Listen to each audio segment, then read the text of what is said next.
حضور علیہ الصلوۃ والسلام نے ارشاد فرمایا من قال سبحان اللہ و بحمدہ فی یوم مئۃ مرۃ حطت خطایاہ وان کانت مثل زبد البحر، حضور نے ارشاد فرمایا کہ جو شخص دن میں 100 مرتبہ سبحان اللہ و بحمدہ پڑھتا ہے، اگر اس کے گناہ سمندر کی جھاگ کے برابر ہی کیوں نہ ہو تو خدا ذوالجلال اسے معاف فرما دیتا ہے۔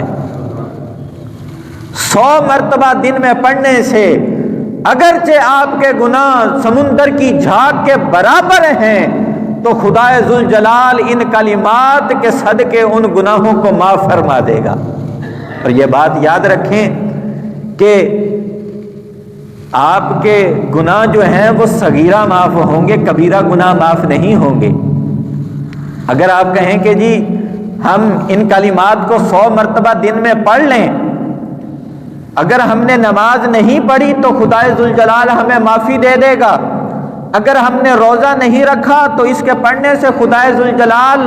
ہمارا روزہ نہ رکھنے پر ہمارا جو گناہ ہمارے سر چڑھا ہے اسے معاف کر دے گا، جو زکوٰۃ ہم نے ادا نہیں کی تو وہ معاف ہو جائے گی،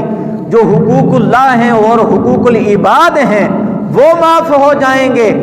تو یہ بات نہیں، یہ کبیرہ گناہ ہیں۔ جب تک آپ نماز ادا نہیں کرو گے تو آپ کا گناہ آپ کے سر پر رہے گا، زکوٰۃ نہیں دو گے تو اس کا گناہ رہے گا، حقوق اللہ اور حقوق العباد جب تک آپ ادا نہیں کرو گے تو اس وقت تک آپ کو اس کی معافی نہیں ملے گی۔ اور اگر آپ کہیں کہ میں نے کسی شخص سے قرض لیا ہے تو اس کے مرنے کے بعد اگر وہ قرض معاف ہو جائے گا تو یہ بات غلط ہے۔ اور آپ کہیں کہ جی جس سے میں نے قرض لیا تھا وہ تو شخص اللہ کو پیارا ہو گیا، فوت ہو گیا، اب اگر میں ان کلمات کو دن میں 100 مرتبہ پڑھوں گا تو اللہ میرے گناہ معاف کر دے گا۔ تو جب تک آپ قرض دار کے قرض کو واپس نہیں کرو گے تو خدا ذوالجلال وہ گناہ معاف بھی نہیں کرے گا۔